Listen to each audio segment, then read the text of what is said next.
la photo en 1970, j'étais déjà là. Heureusement ou malheureusement. Et après, bien sûr, Toscani, c'est Benetton. C'est pas vrai. Je suis le photographe plus vieux qui encore travaille pour le journal Elle. La photo a changé. Il n'y a plus la profession du photographe traditionnel. C'est lui qui exécute les idées des directeurs de création et tout ça. Alors, il y a ces photographes-là, peut-être encore, mais ils ne sont pas vraiment l'intéressant de la photo. Aujourd'hui, vous savez, tout le monde sait écrire et lire, mais combien d'auteurs, combien de poètes il y a? La photo, c'est pareil. Tout le monde fait des photos. Et je dis, je pourrais même faire des photos à un aveugle. Et c'est intéressant. Alors vous voyez, qui est le photographe? Celui qui décide de faire les photos à un aveugle ou l'aveugle? Il y a beaucoup d'aveugles qui font des photos. Bien sûr, aveugles dans la photographie, je dis. Peut photographier. C'est peut-être l'art la plus facile aujourd'hui. Il y a des gens qui ne savent pas lire, ne savent pas parler bien, ne savent pas écrire, mais ils font des photos qui peut-être sont plus intéressantes que tout le reste. Alors, aujourd'hui, il faut remettre en question tout ce que c'est la photo. La photo, c'est la communication moderne. Depuis qu'il y a la photo, 150 ans à peu près, il y a la vraie histoire. On connaît les méchancetés de l'humanité, de l'homme vers l'homme. Avant, on ne les connaît pas vraiment. Je ne sais pas si Napoléon aurait des monuments, si on aurait eu des photos vraiment à photographier ce qu'il a fait. Jeanne d'Arc, peut-être, on connaissait la vérité. Et peut-être les miracles de Jésus-Christ, peut-être la Bible n'aurait pas écrit comme ça s'il y aurait eu des caméras. L'évangile, sûrement, aurait été beaucoup mieux si c'était illustré par des photos. Alors vous comprenez, depuis qu'il y a la photo, il y a l'histoire. Et cette histoire, maintenant, ça commence à être très intéressant parce que tout le monde participe. Excusez-moi, mais je n'ai pas étudié le français. Ça va? Ouais, okay. Vous êtes... Alors, je suis, bien sûr, vous avez compris, je suis italien, mais je travaille beaucoup en France, dans le monde entier, et je me suis toujours demandé comment se fait qu'en Italie, on n'a jamais été capable de faire un festival de photos ou un centre de photos vraiment, pas sérieux, mais vraiment intéressant. Non, il y en a des choses par-ci, par-là, intéressantes, photos, mais pas vraiment solides, comme Arles. Et je crois, parce que nous, on est un peu plus anarchistes que les Français. Les Français, vous savez faire système, vous avez le sens de l'État, nous n'avons pas le sens de l'État, et vous avez le sens de faire des festivals. Alors je dis peut-être. Non, on me demande à Saint-Servolo, il dit, mais pourquoi on ne fait pas quelque chose ici pour la photo? Il dit, bien, c'est mieux que nous, Italiens, ne faisons pas, on va demander aux gens qui savent le faire. Vraiment comme ça, je dis, je crois que Arles devrait avoir une succursale,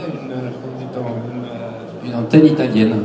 Non, un siège à Venise. D'ailleurs, Venise, c'est la ville de tout le monde, c'est pas une ville italienne, bien sûr, c'est en Italie, mais il y en a aussi en Chine, vous voyez là, des copies. C'est la ville la plus bastardisée au monde. Alors je dis bien, peut-être on va voir si c'est possible s'organiser avec Arles. Et on a commencé à discuter. Et là, on est là.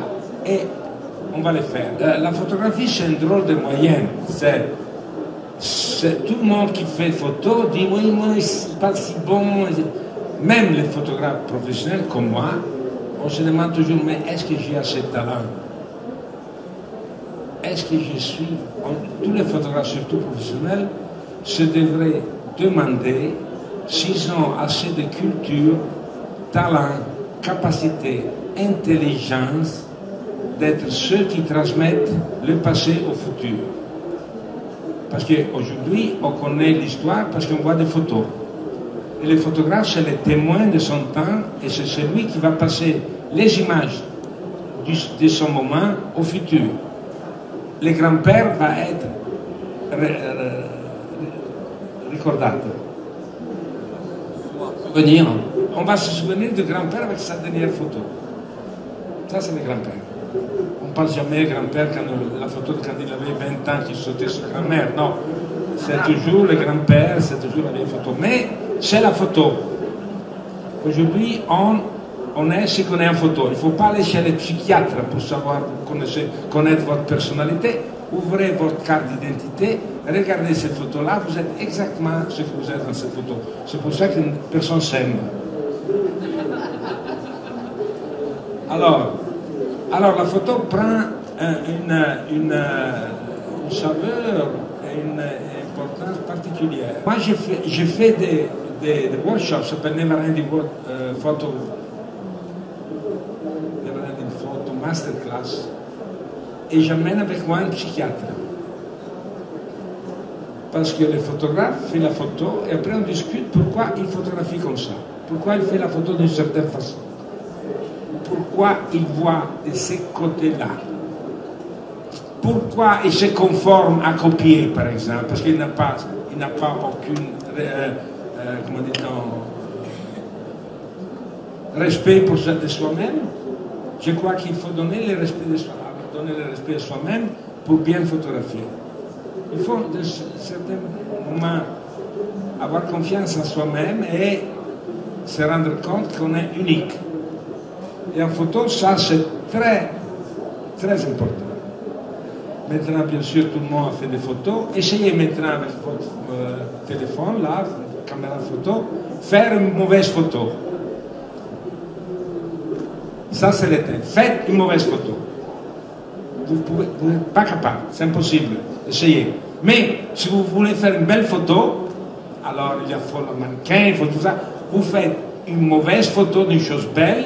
Dès que faire une belle photo d'une chose mauvaise, c'est beaucoup plus intéressant. Donc c'est 3 semaines il y a 50 masterclass, c'est ça En 3 semaines, enfin c'est des stages en immersion. Donc on voit le lieu déjà, c'est un lieu magnifique. Pour définir le contexte, et Olivier en parlait très bien tout à l'heure et on reparlera, mais il y a cette île, San-Servolo, qui est juste en face de San Marco à Venise, à un jet de Vaporetto, à 5 minutes de la place Saint-Marc. C'était un asile psychiatrique. Vous comprenez, on n'a même plus besoin d'avoir le psychiatre. Parfait pour le photographe frustré. Et on connaît bien San Clemente et il y a San-Servolo. Cette île a été acquise ou rachetée par la métropole de Venise, qui l'opère. C'est à la fois un centre de congrès, c'est un lieu d'université. Beaucoup d'universités européennes accueillent des petits groupes d'étudiants sur cette île. Il y a une église magnifique, des bâtiments étonnants. C'est un peu préservé. Il y a un côté très monacal, et donc les responsables de cette île nous ont approchés en disant voilà, on aimerait bien qu'il y ait un projet autour de la photo et de la transmission de la photographie qui puisse naître ici. Pour nous, c'était la situation rêvée et idéale. On est à la fois à Venise, une ville photogénique par excellence, et on comprend bien que la question de la photogénie, elle est essentielle en photographie, mais elle est essentielle aussi à tenter de contourner et de dépasser. Et à la fois, on n'est pas dans Venise même, mais on est un peu séparés, enfermés, avec des gens qui vont avoir la chance de vivre ensemble pendant 3 jours, 5 jours, avec 1 mètre ou des mètres de photographie. En fait, on est un peu en train de recréer une émission de télé, le loft de la photographie sans les caméras. Voilà, l'idée c'est que la production est... bon, on n'a pas d'excuses, on ne vient pas avec un portfolio qu'on a pu faire créer pendant 10 ans. Là, on va sur le terrain, on ramène des choses et puis on va à l'essentiel en regardant ça, en discutant, en y retournant. Donc, il y a essentiellement... non pas essentiellement, mais en tout cas, la prise de vue fait partie du processus de chacun des stages, quelques exceptions près. Mais vraiment, j'insiste, hein, c'est fait partie du processus, c'est-à-dire que ça va passer par de la réflexion, de la discussion, de l'editing, et l'objectif sera voilà, pour chaque stage, en gros, de finir avec une petite série de photographies, c'est d'avoir raconté une histoire. Peut-être ce qu'on a oublié de dire aussi, c'est qu'il y a des chambres sur cette île, donc on a la possibilité de loger, c'est la dimension la plus importante, quand le vivre ensemble va être véritablement du 24 heures sur 24. Il y aura 3 semaines, avec 50 masterclass, à peu près 10 en même temps. C'est réservé à une quinzaine de personnes, ce qui veut dire qu'il y aura 150 personnes sur l'île qui vont parler, manger, vivre, photographie. Et puis cette volonté de ponctuer les semaines de grands témoins, de grands maîtres de la photographie qui viendront le soir. Et là, ça sera ouvert au public, donner une grande conférence sur la photographie. C'est Jean-Marie Berrier, c'est Olivero Toscani, c'est Yann Arthus Bertrand qui viendront là aussi partager ce moment sur l'île. Alors là, ça va vraiment dépendre sur les 50 workshops. Il y a des stages qui vont correspondre plus à certaines sensibilités, à certains niveaux d'exigence de traitement technique, mais l'idée, c'est quand même de s'ouvrir vraiment au plus grand nombre, puisqu'on va pas s'attarder tant que ça sur la technique dans la majorité des stages, mais ça va être vraiment... Ce que je veux dire, c'est que quelqu'un qui n'aurait pas vraiment de pratique photo peut quand même... Oui. Tout à fait. Je trouve que c'est l'âge ouvert et on va surtout penser photo. Bien sûr, on va physiquement photographier, mais c'est surtout comprendre, parce que tout le monde... je ne sais pas, un directeur artistique... Pour vous, la question de la prise de vue, elle est dépassée finalement. Banquier, il y a beaucoup d'amateurs qui toute leur vie, ils ont essayé de faire photo et ils n'arrivent pas, parce qu'ils ne pensent pas photo, alors ils pensent qu'il soit quelque chose d'autre. Alors il y a beaucoup de gens très intéressants comme ça. Dans mes workshops, j'ai rencontré des gens qui faisaient un métier complètement différent de photographe, mais quand on les libère du complexe de la photo, du matériel, de l'être, de faire photo, c'est très intéressant ce qu'ils font, parce qu'ils voient tout ça d'un angle nouveau, personnel. Et je trouve que là, on va surtout, à cause aussi physiquement, d'être sur une île, isolée, sur une île, ça va sortir la personnalité de l'individu. Et on est là, isolé comme des moines, pour 2-3 jours.